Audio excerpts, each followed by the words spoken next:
गुरु प्रताप साध संग भेट्या, प्रेम प्रीत तत चीना, निस्दिन राम नाम लिव लागी। जो रात दिन इस राम नाम को श्वासोश्वास में रटन करता रहेगा तो उसकी बंकनाल खुलेगी। बंकनाल क्या है? यहाँ मुझे हमारे महाराज जी ने बताया कि और भी भक्ति करने वाले हमारे भक्त लोग यहाँ आए हैं, तो उनको भी कुछ समझना चाहिए। सर्व समावेशक ज्ञान आज का होना चाहिए। तो ये बंकनाल और संकनाल क्या है? ये दोनों नाड़ियां है।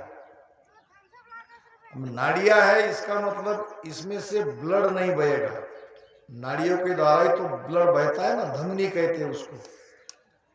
क्योंकि ये सूक्ष्म शरीर में नहीं, ये स्थूल शरीर में नहीं है। ये जो संकनाल बंकनाल है ये स्थूल शरीर में नहीं है। ये स्थूल शरीर के अंदर जो सूक्ष्म शरीर है उसमें ये नाड़ियां है।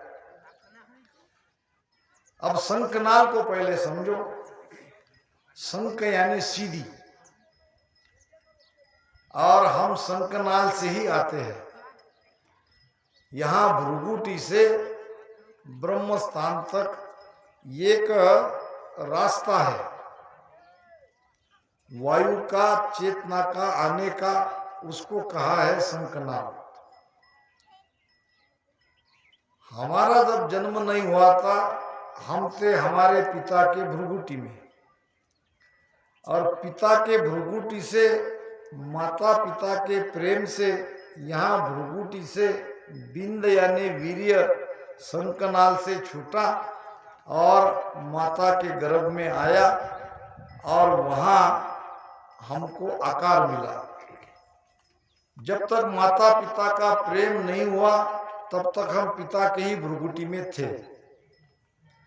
और वहां से पिता सता बास हमारा, संकनाल होय आया, माता गर्भ लिया बसेरा, वहां मैं जीव कहाया।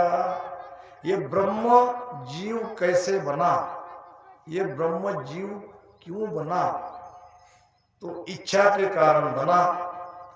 माता पिता की इच्छा से, पिता के भृगुटी से ये बिंद, ये वीर्य माता के गर्भ में आया, और वहां हम जीव बने, यानी हम आकार में आए।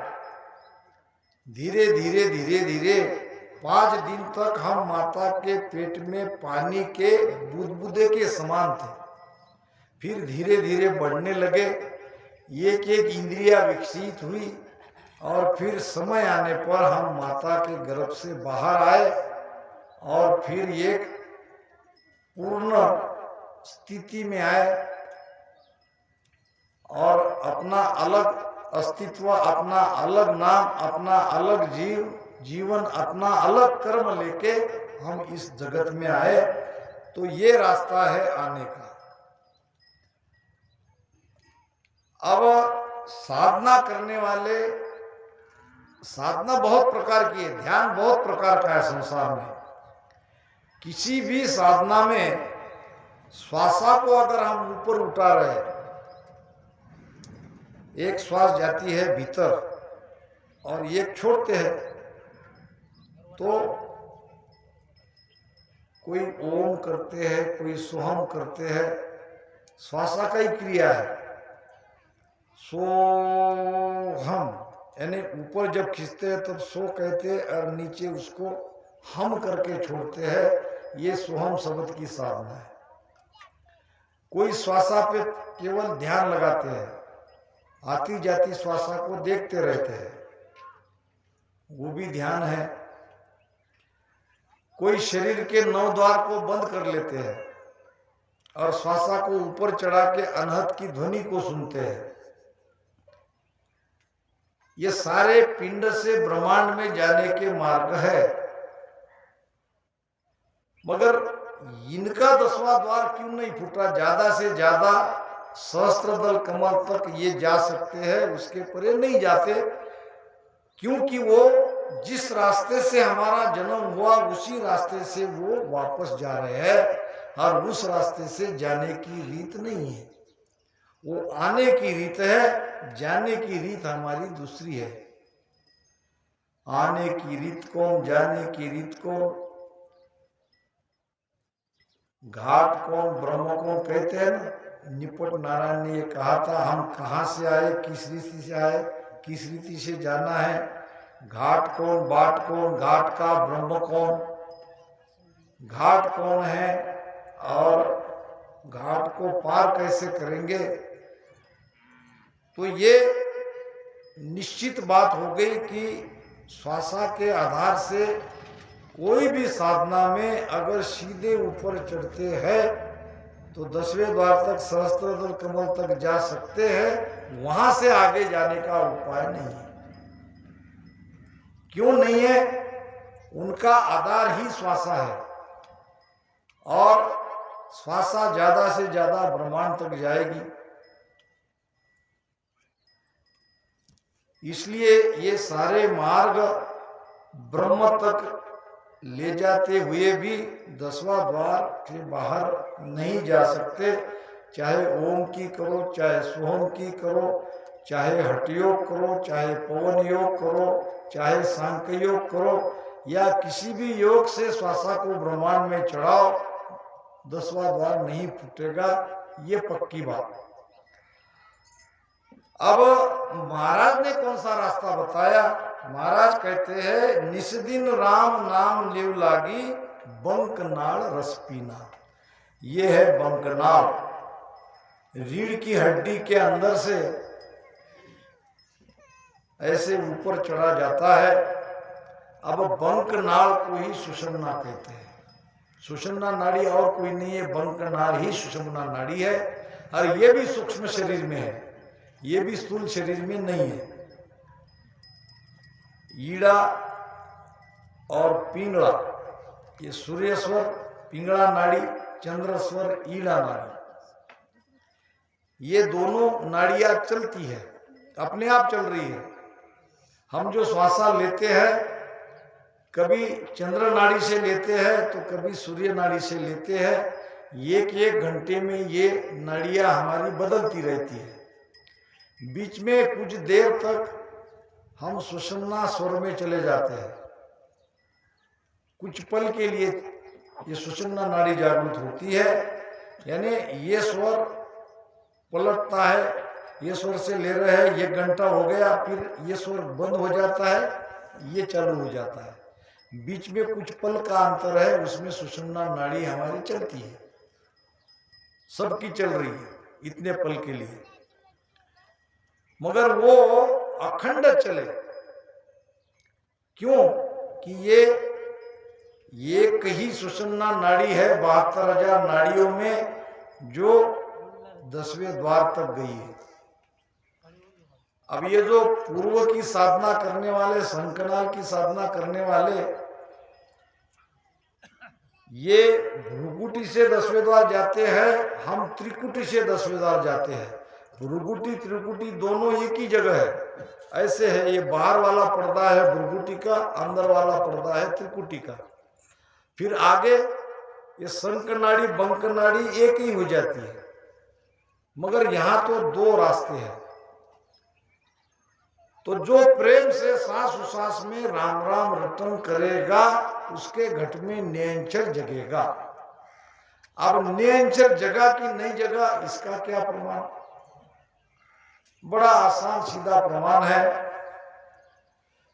महाराज कहते हैं, जाग्यो नाव तन थर हरियो, जाग्यो नाव तन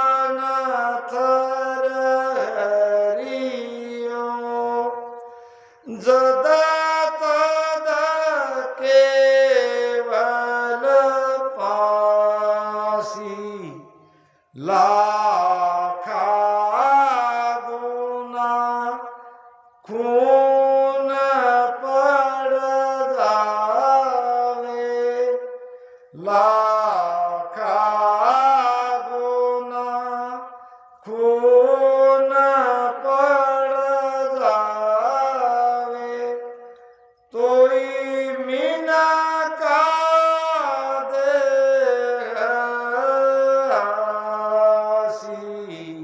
बांधा मोखज के जन जासी, बांधा मोखज के जन जासी, जा रे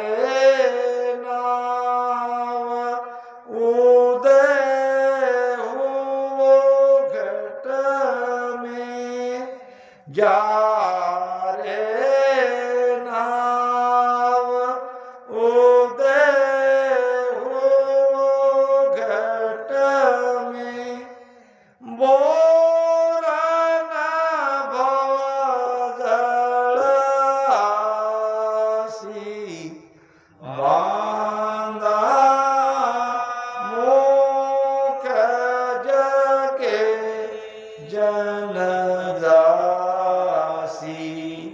बांधा मोखज के जन जासी, बांधा मोक्ष के जन जासी। मोक्ष में कौन जाएगा? पहले मोक्ष क्या है, किसे कहते हैं मोक्ष? सब कहेंगे हम मोक्ष में जा रहे हैं, हमारी भी भक्ति मोक्ष में जा रही है, हमारा भी रास्ता वही है, तुम उस रास्ते जाते हो, हम इस रास्ते से जाते हैं। ये बात ठीक है, मगर मोक्ष क्या है, किसे कहते हैं मोक्ष?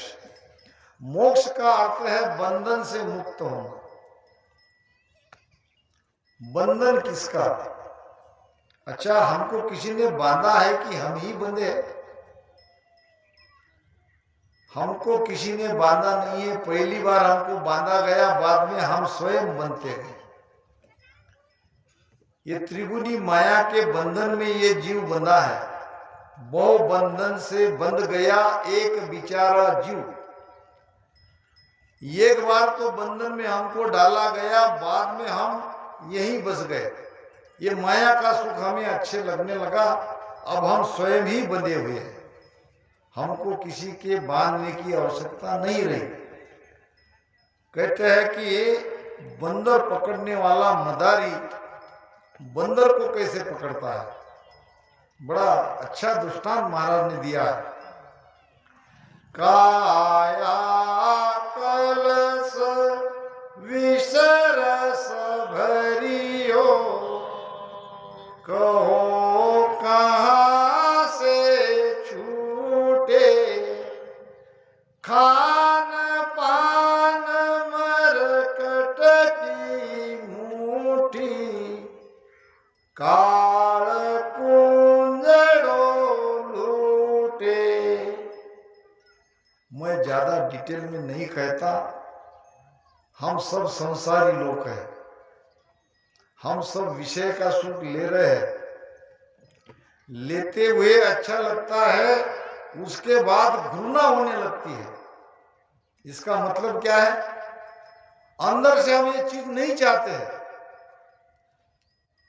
मगर मन के कारण और इस सुख को लेने के आदी होने के कारण, या दूसरा परम सुख क्या है, परम आनंद क्या है, इसका ज्ञान न होने के कारण बेबस होकर यही सुख ले रहे हैं, मर रहे हैं, जी रहे हैं, 84 में जा रहे हैं। क्या हमको पता नहीं क्या ये सब विषय सुख झूठे हैं? सब पता है, मगर करे क्या? और कोई उपाय नहीं है, मजबूरन फिर जाके उसी में आके हम कूद रहे हैं। एक नहीं सभी कूद रहे हैं। दरिया साहब कहते हैं,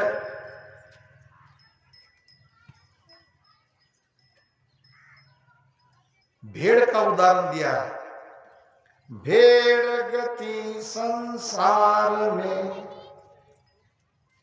हरिया गिने नहार, देखा देखी पर्वत चढ़े, देखा देखी खार। ये जो भेड़ है, भेड़ जाति में एक विशेष गुण है। भेड़ चराने वाले को भेड़ के स्वभाव का पता है। अगर भेड़ को ऊपर चढ़ाना है तो एक भेड़ को पकड़ के चढ़ाना पड़ता है। एक चढ़ गई तो उसके पीछे पीछे सारी चढ़ जाती है। अगर भेड़ को पानी पिलाने के लिए ले जाना है तो एक को ले गए तो उसके पीछे पीछे सारी भेड़ आ जाती है। तो ये संसार की गति भेड़ गति है। सब देखा देख ये विषय सुख में फंसे हैं, ये संसार के सुख में अटके हैं। अब इससे निकलने का कोई रास्ता नहीं दिख रहा है। जो भी रास्ता पकड़ते हैं वो रास्ता 10वें द्वार तक ही जा रहा है। उस आनंद प्राप्ति का जो रास्ता है वो नहीं मिल रहा है, वो बताने वाले नहीं मिल रहे हैं, वो ज्ञान नहीं मिल रहा है। संसार में होते हुए भी वो दुर्लभ है। तो बंदर को पकड़ने वाला मदारी एक घड़ा लेता है, उसका मुख रहता है छोटा, और बंदर जिस पेड़ पे है उस पेड़ के नीचे आधे जमीन में उस घड़े को गाड़ देता है और उसमें कुछ खाने का सामान डाल देता है। बंदर सब देख रहा है पेड़ पर से। अब खाने का सामान अंदर डालने के बाद वो मदारी छुप जाता है। फिर बंदर ऊपर से उतरता है और जल्दी जल्दी हाथ डालता है, उसका हाथ चला जाता है। वो घड़े का मुख बहुत छोटा रहता है। जैसे ही वो मुट्ठी बांधता है उस अनाज की, तो मुट्ठी बांधने पर वो हाथ ऊपर निकलता नहीं। अगर बंदर चाहता तो बंदर उसी समय मुक्त था। अगर बंदर थोड़ा विवेक से काम लेता तो अगर वो मुट्ठी छोड़ता तो हाथ निकल जाता था। मगर बंदर अपना विवेक नहीं चलाता, वो मुट्ठी बांध के वो खाना भी ले जाना चाहता है और मुक्त भी होना चाहता है, और ये हो नहीं सकता। मुट्ठी हमको छोड़नी पड़ेगी तभी हम मुक्त हो पाएंगे, और ये मुट्ठी हमने बांध रखी है। हमको विषयों का सुख भी चाहिए और हमको परमात्मा का सुख भी चाहिए। मुट्ठी ढीली नहीं कर रहे हैं और कह रहे कि गुरुदेव हम पर कृपा करो, हमको उस देश में ले जाओ। मुट्ठी खोलो। और वो बेचारा बंदर इसी उधेड़ बुन में घड़ा न उठा सकता है, न पेड़ पे कूद सकता है और न मुट्ठी छोड़ सकता है, और मदारी आके उसको पकड़ लेता है और फिर वो मदारी के अधीन हो जाता है। बाजीगर का बांदरा यूं जूं मन के साथ, और नाना नाच नका नचा के राखे अपने साथ। यानी बाजीगर के बंदर के जैसे। अब बाजीगर है यहाँ काल। अगर हम ये विषय सुख का त्याग अभी कर दे और भजन में लग जाए तो अभी मुक्त हो। किसने आपको रोका है? बैठो भजन में, करो भजन, छोड़ दो संसार, कितना करोगे? अब हम देखते हैं कि 70, 80, 90 साल का बुढ़ा होने पर भी भक्ति भजन करना नहीं चाहता है। ये क्या कारण है? तो आदत लग गई। अब ये ममता और मोह इतना गहरा हो गया तो अब किसी को छोड़ना नहीं चाहता है, छोड़ने से डरता है। और ये डर ही काल के स्वाधीन में हम चले जाते हैं, डर के कारण ही। तो हम चाहे तो अभी मुक्त है, हम चाहे तो बंधन में युगों युगों तक रह सकते हैं। सब हमारे हाथ में है। तेरी तेरे हाथ समझकर पकड़े आए।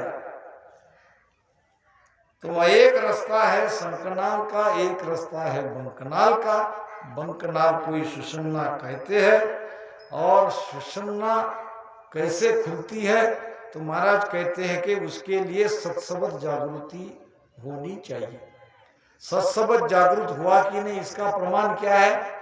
जाग्यो नाव तन थर हरियो, शरीर धूचता है, हिलता है, बहुत जोर जोर से हिलता है। अब शरीर हिल गया यानी वो मोक्ष में पहुंच गया, ये बात नहीं, ये गारंटी पक्की हो गई। जद तद केवल पासी, जद तद यानी ये जन्म में नहीं तो अगले, अगले जन्म में नहीं तो उसके अगले। जात जात आनंद पद झांसी, आगे पीछे सोई, मिन का देह बिन और देह ना, ओ हंस धरे न कोई। ये गारंटी हो गई। एक बार भी आपका शरीर धूजा है तो आपके अंदर वो सत्ता जग गई, वो सत्सबद आ गया। अब सत्सबद के आधार से सुरति को यानी ध्यान को वहां लगाओ और सत्सबद के पीछे चलो। अब सत्सबद जागृत हो गया तो दोबारा हम मनुष्य शरीर पाने का हकदार उसी समय हो गए। ऐसा नहीं है कि सत्सबद जागृत हो गया हम 2-3 जन्म और लेंगे तब मोक्ष में जाएंगे। आप चाहे तो अभी जा सकते हो, आपके रास्ता खुल गया है। वो पीछे के रास्ते की जितनी कठिनाई है, जितनी घाटियां है, जितने भी घाट है, ये नियंचर सब घाटों को तोड़ता है और वो रास्ता सीधा खुला करता है। तो पहले नियंचर जगाओ, और नियंचर जगता है इसके प्रकट लक्षण मैंने आपको बताया। और 1-2 लक्षण आपको बता दूं। जैसे यहां हमारी बेटी बहनें माताएं बैठी है और ये हमारी माएं हैं, और जब हम पैदा नहीं हुए थे तो हमारी माता के गर्भ में थे। तो 7 महीने जब हो जाते हैं तब अंदर बच्चा क्या करता है ये माताएं जानती है। कहाँ हिल रहा है, कैसे हिल रहा है, किधर जा रहा है, सब उसे पता चलता है। वो बाहर नहीं निकला मगर अंदर वो क्या खेल कर रहा है ये माताएं बरोबर जानती है। देखा क्या उन्होंने बच्चे को? नहीं देखा, मगर उसके सारे प्रकट लक्षण उसको दिखाई देते हैं। महाराज कहते हैं दिन रात अड़ियो जू गर्भ तैसो। ये सत्सबद जागृत का प्रमाण दे रहा हूं। सत्सबद क्या है? जैसे बच्चा रात दिन गर्भ में आता है, इधर उधर घूमता है, इसी प्रकार ये शब्द का प्रमाण आपको घट में मिलता है। ये छुपी हुई बात नहीं रहती है। दूसरा प्रमाण, अंधेरे में अगर 2 व्यक्ति जा रहे हैं और दोनों हाथ का स्पर्श हो रहा है, हाथ को हाथ लग रहे हैं, दोनों देख नहीं पा रहे हैं, दोनों अंधेरे में है, मगर हाथ के स्पर्श से ये कह सकते हैं कि कोई व्यक्ति है। ये भी कहेगा कोई है मेरे साथ, वो भी कहेगा कोई मेरे हाथ, क्योंकि सुखराम हाथ में हाथ रे यूं शब्द लखायो माय। अब कितना खुला महाराज ने ज्ञान किया है इस शब्द का। आपको केवल करना कुछ नहीं है, केवल प्रेम से सांसों सांस में राम राम रटन करना है, विश्वास और भाव के साथ। विश्वास नहीं है तो नहीं जगेगा। आप मन के अंदर कोई निगेटिव बात अगर लाते हो, आप अगर कहते हो कि ये नहीं होता तो नहीं होगा, और आपके मन में अगर होगा तो क्यों नहीं जगेगा? ये जगेगा तो बिल्कुल जगेगा। आप पर निर्भर करता है आप इसको कैसा लेते हैं, आप इसे कैसा मानते हैं, किस प्रकार आप संतों के वचनों पे विश्वास करते हैं, किस प्रकार आप राम नाम पे विश्वास करते हैं, उस पर ये आधारित है। भजन तो सभी कर रहे हैं, तो सबके अंदर जगना चाहिए था। किसी का विश्वास कम है, किसी का दृढ़ विश्वास है, किसी का विश्वास ही नहीं है, कर रहे। अब रामस्नी हो गए, माता पिता रामस्नी थे, चलो थोड़ी देर संगत कर लेंगे, सासों साथ में राम राम कर लेंगे, चले जाएंगे। इससे काम नहीं होगा। मुख सो कहे जन नाम बतावे, सो शिष धार उर घर जावे, भजो रात दिन रहो लिवलाई, परम मोख नहीं पावे भाई। क्यों कह रहे महाराज ऐसा? तुम्हारा विश्वास ही नहीं है, तुम भजन तो कर रहे हो, अब रात दिन भी भजन करो तो भी परम मोक्ष की प्राप्ति नहीं होगी। विश्वास से करो, भाव से करो, प्रेम से करो, करार से करो। इतनी देर हमें बैठना है तब ये बात बनेगी। शब्द जगता है और शब्द जगने पर ये सारे प्रमाण मैंने बताए हैं, ये सत्संग जागृति के प्रमाण बताए हैं। इसलिए बताए है कि आप अपने आप को जांचो कि हमारे अंदर वो शब्द आया कि नहीं आया। आया है तो बड़ी अच्छी बात है, अब भजन बढ़ा, और नहीं आया है तो पूछो, समय अभी गया नहीं है। शब्द जगे बिना सुखमना नहीं खुलेगी, बंकनाल का रास्ता खुलता ही नहीं है। तो ये शब्द ही खोलता है, सारी गांठों का शब्द ही गांठों को खोलता है। ये रीढ़ की हड्डी में सब गांठिया ही तो है, और ये सब गांठिया को खोल के हमें ऊपर ब्रह्मांड में 10वें द्वार में पहुंचाता है। ये शब्द ही पहुंचाता है। दूसरा प्रमाण महाराज दे रहे हैं, गरजी गीगन धरन दूजनी। अब ये बाहर का गीगन नहीं गरज रहा है, बाहर की धरती नहीं धुस रही है। बाहर की धरती कब धुसती है? भूकंप आने पर। भूकंप आने पर बाहर की धरती धुसती है, हिलती है। थोड़ी सी हिली कि बड़ी बड़ी बिल्डिंग नीचे ढह जाती है। और बाहर का आकाश कब गरजता है? जब बादल से बादल टकराते हैं। तो बाहर का आकाश गरजता है, ये हम जानते हैं, और धरती भी हिलती है जब भूकंप आता है, ये भी हम जानते हैं। मगर भीतर में भी एक पृथ्वी है और भीतर में भी आकाश है। भीतर में भी धरती हिलती है, धुसती है, और भीतर में भी आकाश की गर्जना होती है। ये सारे चेन उस शब्द जगने के समय होते हैं। यहां धरती है नाभि, ये नाभि यानी ये शरीर धूसने लगता है। अब धूसता क्यों है? और ऊपर ब्रह्मांड में ये आकाश में गर्जना होती है शब्द की, गड़ल गड़ल गड़ल गड़, जैसा आकाश गरजता है वैसा शब्द अंदर में गरजता है। अब ये धरती धूसती क्यों है? जो ये नीचे की पृथ्वी भूकंप आने से धुसने लगती है, तो यहाँ भी ये शरीर रूपी सृष्टि जिस शेषनाग के ऊपर है, उस शेषनाग को हमने धक्का लगाया तभी शरीर धुजेगा। वहां धक्का नहीं लगा तो शरीर धुजेगा नहीं। शरीर धुजने का मतलब ये शरीर जिस शेषनाग के ऊपर टिका है उसको कहते हैं कुंडलिनी, उसको कहते हैं नागिन। वहां धक्का लगा। सांस उसास की गति को नाभि में जब हम यहाँ सांसों में धारोधार भजन करते हैं तो नाभि से वायु यानी ये पवन नीचे ऐसे धड़क देता है, धड़ा धड़ धड़ा धड़ धड़ा धड़, वहां प्रेस, और वो प्रेशर से वो शेषनाग हिलता है। अब हमारे शरीर की रचना देखो कैसे है।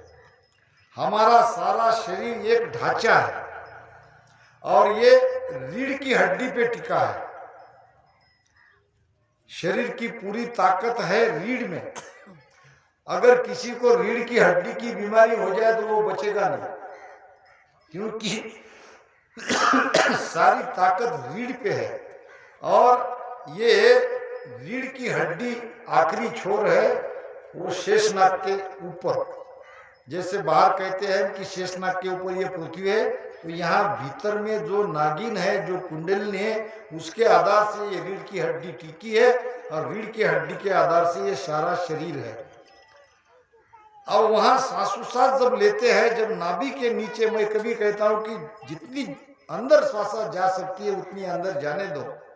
ये श्वास उच्छ्वास में भजन करते हैं तो जब वो श्वास नीचे उस शेषनाग के स्थान पर जाती है, यानी ब्रह्म स्थान और गुदा स्थान तक जब वो सीधी धड़क देती है, तब वो कुंडलनी जगती है, तब पिछन का रास्ता खुलता है, तब शरीर धूसता है, यानी यहां भूकंप हुआ।